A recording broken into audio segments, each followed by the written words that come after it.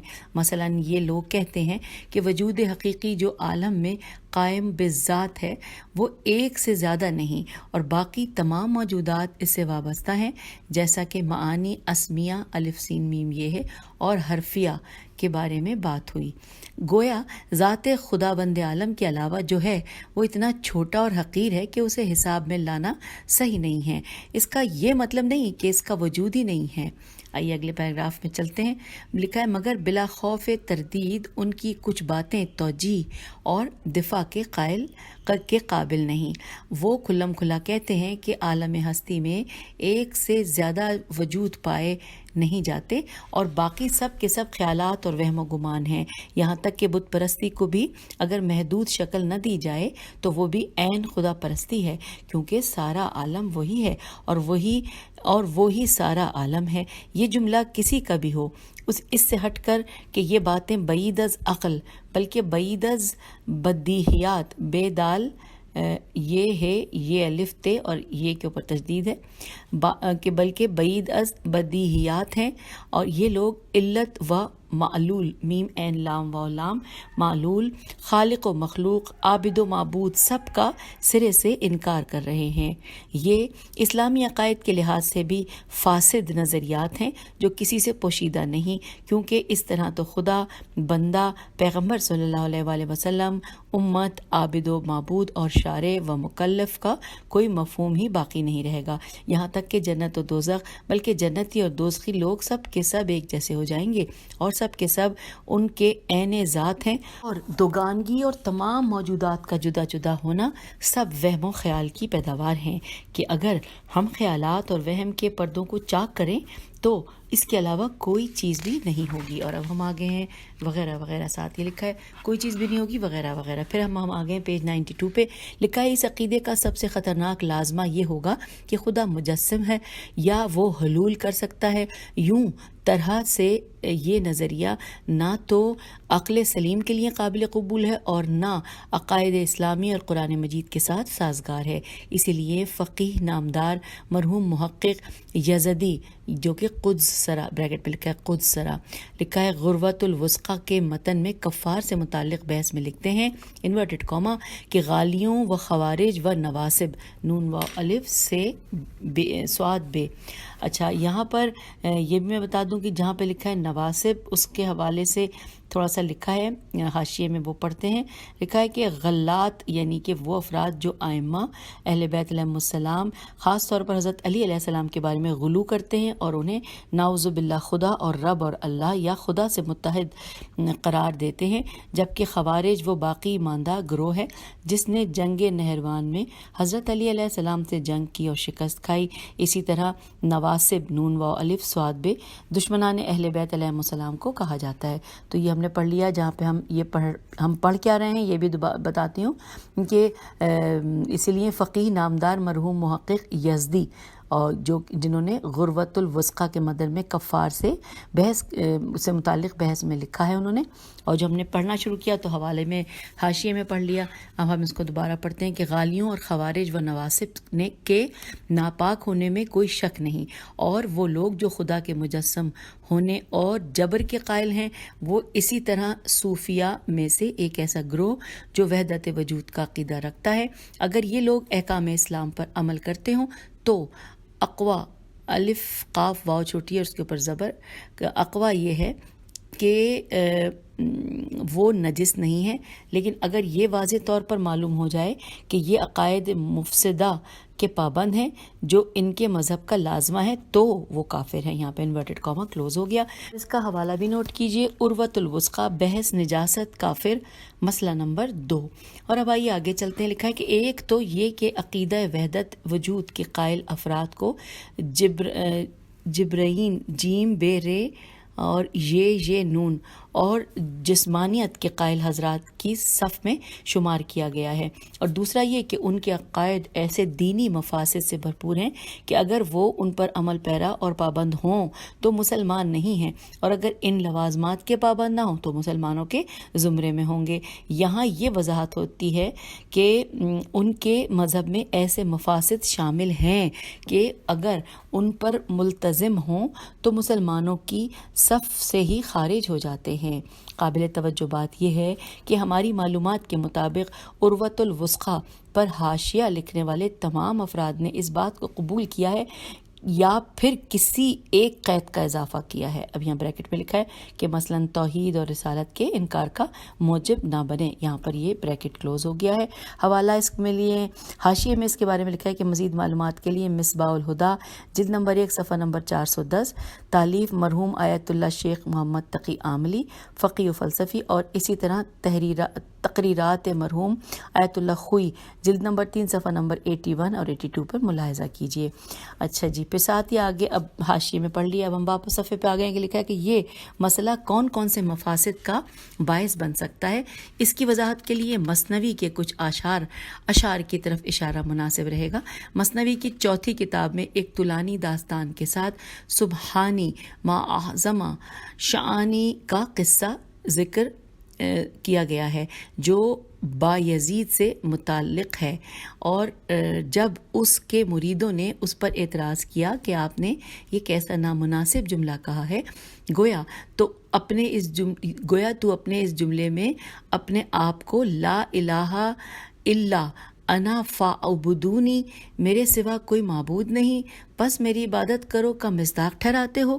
تو اس نے جواب دیا کہ اگر میں نے یہ جملہ دوبارہ کہا تو تم سب کلہاڑیاں اٹھا کر مجھ پر حملہ کر دینا۔ اور پھر یہ شعر پڑھا، نیست اندر حبا غیر از خدا، چند جوئی در زمین و در سما، کوئی بھی مجھ میں نہیں غیر خدا، ڈھونڈ آؤ چاہے تم ارض و سما۔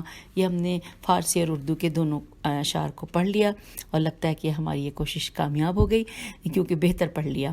پھر لکھا ہے کہ اس کے مریدوں نے کلہاڑیاں اٹھا کر اس پر حملہ کیا، مگر ان لوگوں نے دیکھا کہ جو کلہاڑی وہ اسے مار رہے تھے وہ خود ان کو زخمی کر رہی تھی۔ یہ بناوٹی افسانہ بتاتا ہے کہ اس راستے کے لوگ کس حد تک آگے بڑھ سکتے ہیں۔ اس گفتگو کو علماء عصر حاضر میں سے ایک عالم کے جملے پر ختم کرتے ہیں کہ جو شرح نہج البلاغہ میں فرماتے ہیں انورٹڈ کاما میں کہ یہ مکتب فکر یعنی کہ وحدت وجود یعنی وحدت موجود اور تمام تر عقلی و فکری اور بصیرتی قوانین کو اور ادیان الہی کے مقاصد کو پامال کر رہا ہے۔ یہ پورے عالم کو خدا کے مرتبے تک بلند کرتا ہے یا پھر خدا کو مخلوقات کی حد و معیار تک نیچے لا کر مخلوقات کے ساتھ ایک بنا دیتا ہے۔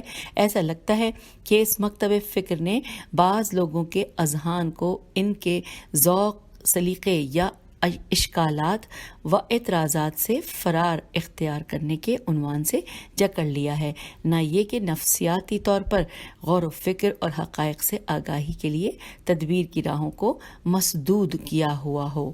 آئیے حوالہ نوٹ کیجیے، ترجمہ و تفسیر نہج البلاغہ استاد جعفری، جلد نمبر 2 صفحہ نمبر 64۔ اور اب ہم پوائنٹ 2 پڑھنے آ گئے ہیں۔ نمبر 1 پہ ہم نے پڑھا تھا مخلوق اور خالق کا رابطہ اور وحدت وجود کا مسئلہ۔ دوسرے نمبر پہ ہم پڑھ رہے ہیں صفات خدا کی حقیقت سے جاہلانہ انحراف، یہ ہیڈنگ ہے۔ اس حوالے سے لکھا ہے کہ اگر ہم مولا علی علیہ السلام کے کلام کے اس فقرے کو بخوبی سمجھنے کی کوشش کریں تو اصل توحید اور حقیقت صفات خدا سے انحراف کے تمام تر راستے بند ہو جائیں گے اور ان آیات کا حقیقی مفہوم واضح ہو جائے گا۔ اور آئیے اب ہم یہ وہ پڑھتے ہیں، لکھا ہے کہ وَنَحْنُ أَقْرَبُ إِلَيْهِ مِنْ حَبْلِ الْوَرِيدِ، کہ ہم انسان کی رگ گردن شہرک سے بھی زیادہ اس کے قریب ہیں۔ اور پھر ساتھ ہی لکھا ہے، اس کا حوالہ ہے سورہ قاف کی آیت نمبر 16۔ پھر لکھا ہے، اس کا ترجمہ تو ہم نے پڑھ لیا، پھر لکھا ہے کہ اور اسی طرح کا مفہوم دیگر آیات قرآنی میں بھی پایا جاتا ہے۔ پھر آگے دیگر آیات قرآنی اس میں دیے ہوئے ہیں۔ اس میں سورہ حدید کی آیت نمبر 4 لکھی ہوئی ہے، جس کا ترجمہ پہلے آیت بھی پڑھ لیتے ہیں۔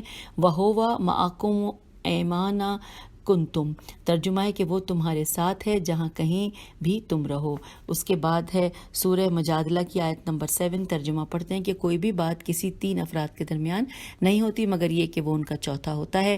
پھر اگلا ہے اللہ نور السماوات والارض، اللہ آسمانوں اور زمینوں کا نور ہے، یہ سورہ نور کی آیت نمبر 36 ہے۔ اس کے بعد ہے اگلا چوتھے نمبر پہ سورہ انفال کی آیت نمبر 24، جو اگلی آیت یہ ہے، یہ اس کا ترجمہ ہے کہ جان لو کہ اللہ انسان اور اس کے قلب کے درمیان حائل ہو جاتا ہے۔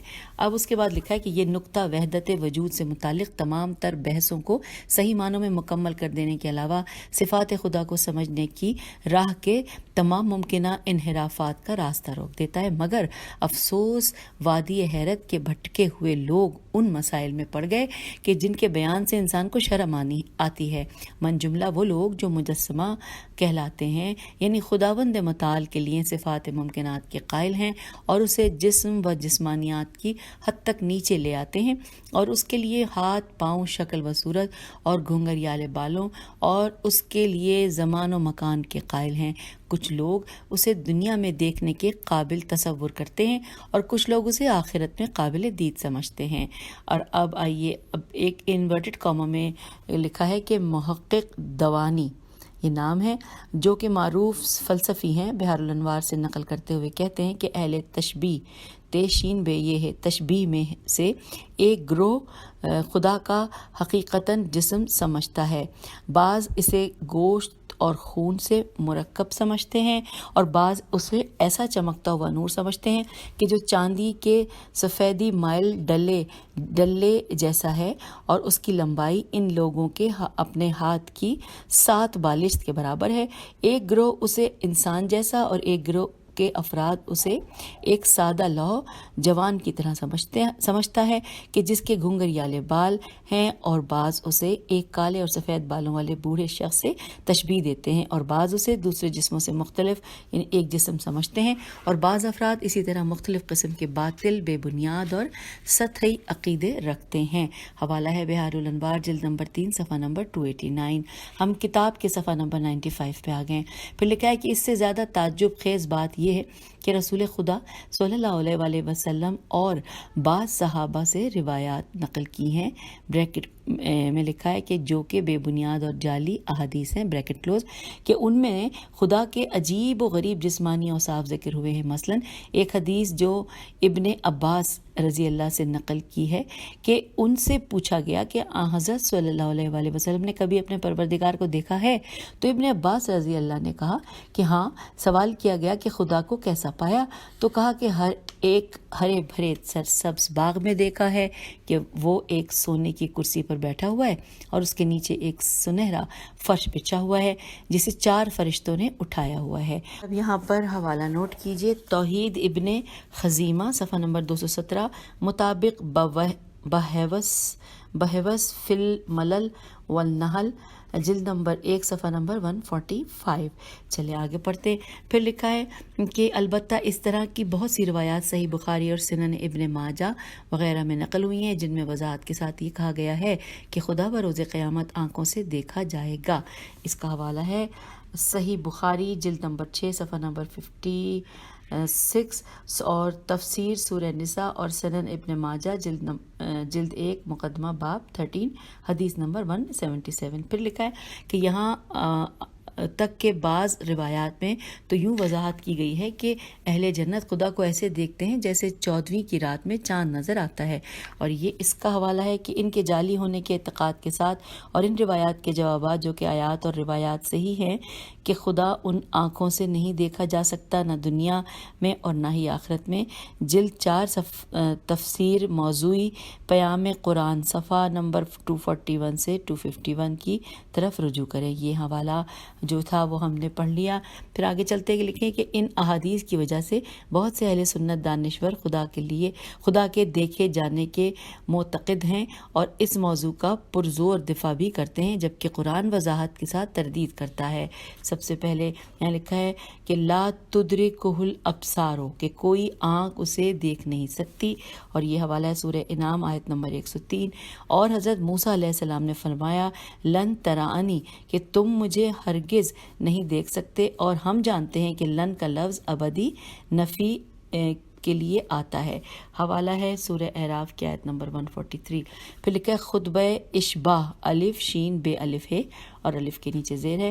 اشباہ میں یہ مسئلہ وضاحت کے ساتھ بیان ہوا ہے، جیسا کہ امیر المومنین علیہ السلام نے فرمایا کہ وہ انورٹڈ کاما کہ وہ جس نے لوگوں کی آنکھوں کو اپنی پاک ذات کے مشاہدے اور اس تک پہنچنے سے باز رکھا، انورٹڈ کاما کلوز ہو گیا۔ اور یہ حوالہ ہے نہج البلاغہ خطبہ نمبر 91۔ پھر لکھا ہے کہ ایک اور خطبے میں اپنے فصیح و بلیغ بیان میں مولا فرماتے ہیں، ترجمہ ہم پڑھ لیتے ہیں کہ تمام تعریف اس خدا کے لیے سزاوار ہے کہ جسے حواس درک نہیں کر سکتے، اور کوئی جگہ اسے اپنے آپ میں سما نہیں سکتی، اور پردے اسے چھپا نہیں سکتے۔ اور یہاں پر حوالہ ہے نہج البلاغہ خطبہ نمبر 185۔ پھر لکھا ہے عقائد کے علاوہ یہ موضوع ویسے بھی خلاف عقل ہے، کیونکہ اگر خدا دیکھے جانے کے قابل ہو تو یقیناً وہ جسم اور جگہ اور سمت میں مقید ہوگا، اور اس کا نتیجہ محدود ہونا اور قابل تغیر ہونا ہے، اور اس طرح وہ واجب الوجود کی بلندی سے نیچے آ کر ممکن الوجود کہلائے گا۔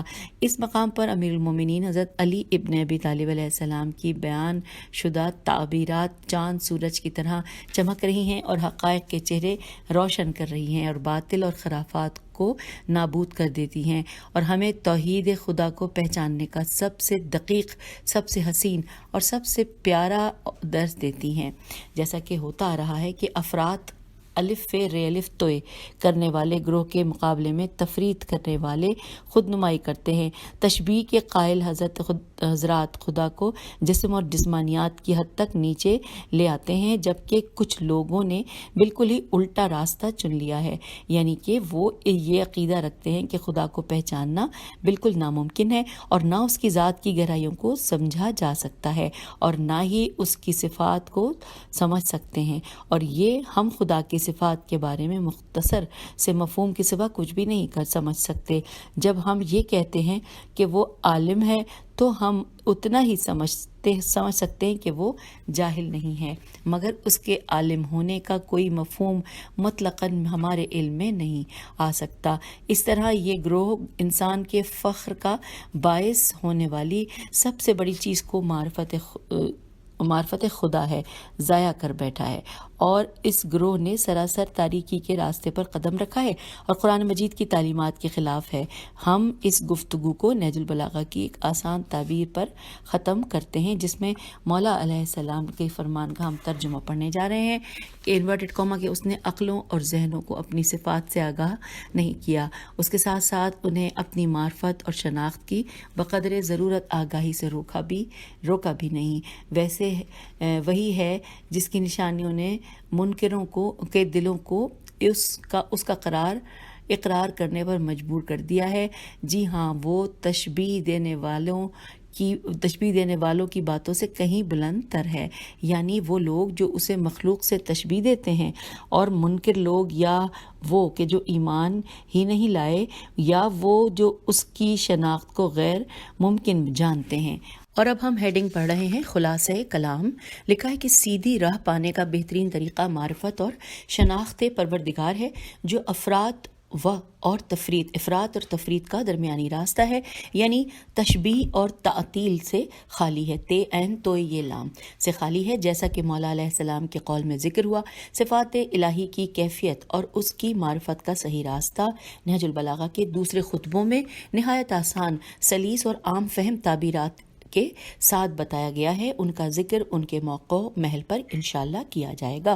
سامعین، اب یہاں پہ تیسری جو ہیڈنگ ہے، ساتھ ساتھ میں آپ کو بتاتی چلوں کہ سب سے پہلی ہم نے جو نکات جب شروع کیے تھے پڑھنے، پہلی تھی مخلوق اور خالق کا رابطہ اور وحدت وجود کا مسئلہ، اور اس کے بعد دوسری تھی صفات خدا کی حقیقت سے جاہلانہ انحراف، یہ ہم نے پڑھ لی۔ اب تیسری ہم پڑھنے جا رہے ہیں، اور چوتھی بھی میں آپ کو چوتھی جب پڑھیں گے تو ساتھ ساتھ بتا دوں گی۔ تیسری ہے کہ اس کی پاک ذات سے حدوث ذاتی اور زمانی کی نفی کرنا. یہ ہیڈنگ ہے. حدوث کی ہجے کر دیتے ہیں ہے دال واو اور سے کے نیچے زیر ہے حدوث ذاتی اور زمانی کی نفی کرنا. تفصیلات اس طرح سے ہیں کہ جو تعبیرات اس مقام پر ذکر کی گئی ہیں ان سے یہ پتہ چلتا ہے کہ اس کی پاک ذات حدوث ذاتی اور حدوث زمانی سے بھی پاک ہے. حدوث زمانی سے مراد یہ ہے کہ ایک شے کسی وقت وجود میں آئے، یعنی یہ کہا جائے کہ کسی زمانے میں اس کا وجود نہ ہو اور بعد میں وجود میں آئے، اور یہ معانی مادی دنیا کے بننے کے بعد ہی تصور کیے جا سکتے ہیں، کیونکہ جہان مادہ یعنی مادی دنیا کے خلق ہونے کے بعد زمانہ خلق ہوا، اور اس کے بعد ہی حدوث زمانی اور عدم زمانی کا مفہوم سامنے آئے گا. عدم کا کہ جو ہے عین دال میم اور اس کے ساتھ زیر. اور اب آگے پڑھتے ہیں کہ مگر خدا مادی دنیا اور اس کے زمانے دونوں کی تخلیق سے پہلے موجود تھا. وہ زمانے سے وجود میں نہیں آیا، جبکہ حدوث ذاتی سے مراد یہ ہے کہ مادی دنیا سے ہٹ کر یہ کہا جائے کہ کوئی چیز اپنی ذات میں خود بخود وجود میں نہیں آئی ہے، بلکہ اس کی ذات کسی اور ذات کے ہونے کی وجہ سے ہے. یعنی اس کا وجود کسی اور ذات سے اس طرح وابستہ ہے کہ وہ ہے تو یہ ہے، اور اگر وہ نہیں رہا تو یہ نہیں رہے گا. اور یہ بات ظاہر ہے کہ پروردگار عالم کی پاک ذات کا ان دونوں حدوث سے کوئی تعلق نہیں، کیونکہ وہ واجب الوجود ہے، وہ ہمیشہ سے ہے اور ہمیشہ رہے گا، بلکہ اس کا وجود کسی کے سبب سے نہیں، وہ خود عین ہستی اور عین ذات ہے. اور اب ہم پیج نمبر 98 پر پڑھنے آ گئے ہیں، اور چوتھا پوائنٹ ہیڈنگ ہے کہ خداوند عالم کے لیے لفظ موجود کا استعمال. آئیے اس حوالے سے تفصیلات جانتے ہیں. لکھا ہے کہ کیا موجود کا لفظ خدا کے لیے استعمال کرنا ٹھیک ہے؟ یہاں پہ سوالیہ نشان ہے. پھر لکھا ہے کہ اوپر بیان کی گئی تعبیر سے تو یہ ظاہر ہوتا ہے کہ اس تعبیر کا خدا کے لیے استعمال کرنا غلط نہیں ہے، جیسا کہ فرمایا کہ موجود لا ان عدم، وہ وجود رکھتا ہے مگر اس کا یہ مطلب نہیں کہ پہلے کسی وقت میں نہیں تھا. اور جب کہ اس لفظ کو در حقیقت دیکھا جائے تو یہ اس میں مفعول کا صیغہ ہے، اور اس کا مطلب یہ بنتا ہے کہ کسی اور نے اسے ہستی اور وجود بخشا ہے. مگر یہ لفظ یہاں اس معنی میں استعمال نہیں ہوگا، کیونکہ یہ بات اس کی پاک ذات سے بعید ہے کہ اس کی پاک ذات سے بعید ہے کہ اسے کوئی وجود بخشے، بلکہ یہاں موجود کا مفہوم وجود رکھنے والے کے معنی میں ہے، جیسا کہ نہج البلاغہ کی بعض شروح میں شین رواو ہے. شروح میں اس بات کی وضاحت کچھ یوں کی گئی ہے کہ ایسا موجود جو ماہیات ممکنہ سے برتر ہے اور اس نے وجود کا لفظ اپنی ذات سے مخصوص کر لیا ہے. بعض اوقات اسے موجود کہا جاتا ہے، مگر یہ خود وجود اور ہستی رکھنے والے کے معانی میں استعمال ہوا ہے. یہ تعبیر اصول معنی میں استعمال ہوا ہے. یہاں تک کی جو بات ہے اس کا حوالہ نوٹ کیجئے. مفتاح السعادت فی شرح نہج البلاغہ، جلد نمبر 1 صفحہ نمبر 139. پھر لکھا ہے کہ یہ تعبیر اصول کافی کی بعض روایات میں بھی اسی مقصد سے ذکر ہوئی ہے. اور یہاں پر حوالہ جات ہیں کہ اصول کافی جلد 1 باب ادنا المعرفتہ حدیث نمبر 1 اور جلد نمبر 1، اور اس کے بعد لکھا ہے باب النہی عن صفت حدیث اور جلد 1، باب جوامع التوحید حدیث نمبر 4. تو سامعین یوں ہم نے تیسرا حصہ مکمل کر لیا کس کا؟ مولا کے پہلے خطبے کا. اور ہمیں معلوم ہے، ہمیں اچھی طرح یاد ہے کہ ہم نے یہاں پہ کتاب میں کل 15 حصوں میں ڈیوائیڈ کیا گیا ہے مولا کے اس پہلے خطبے کو. تو اللہ کے فضل سے ہم نے تیسرا خطبہ مکمل کر لیا، صفحہ نمبر 98 ہے جو اس کتاب کا. اور اب یہاں پہ اس سے پہلے کہ آپ سے اجازت چاہوں، میں یہ بات پھر دہراؤں گی کہ ہم جب مولا کے کلام کو پڑھ کر سمجھنے کے لیے ہم نے جس راستے پہ قدم رکھا ہے وہ آسان تو نہیں ہے، لیکن ناممکن بھی نہیں ہے اس کو سمجھنا. اور اگر ہم نے اسے سمجھا ہی نہیں تو پھر ہماری زندگی گزارنے کے طریقے ہم کہاں سے جانیں گے؟ اس لیے اس راستے پہ میرے ساتھ چلتے رہیے. ہم بہت کچھ ہمیں مشکل لگے گا لیکن آہستہ آہستہ وہ ساری ہمیں چابیاں ملتی جائیں گی ہمارے ذہن کو کہ جس سے تمام وہ تالے کھلتے جائیں گے کہ جو ہم کچھ سمجھنا چاہتے ہیں. الفاظ مشکل لگتے ہیں، جملے مشکل لگتے ہیں، لیکن کئی بار دہرا لینے سے وہ اچھے اور آسان لگنے لگتے ہیں اور سمجھ آ ہی جائیں گے، کیونکہ مولا علی نے جب بھی یہ باتیں اور بیان کی ہیں انسانوں ہی کے لیے کی ہیں، انسانوں ہی سے کیے ہیں، اور ہم بھی انسان ہی ہیں. اس یقین کے ساتھ اجازت چاہتی ہوں کہ ہم بہت جلد اس تیزی سے چل پڑیں گے سمجھنے کے مرحلے میں کہ جو ہم نے ابھی قدم رکھا ہے. انشاءاللہ. خدا حافظ. فی امان اللہ.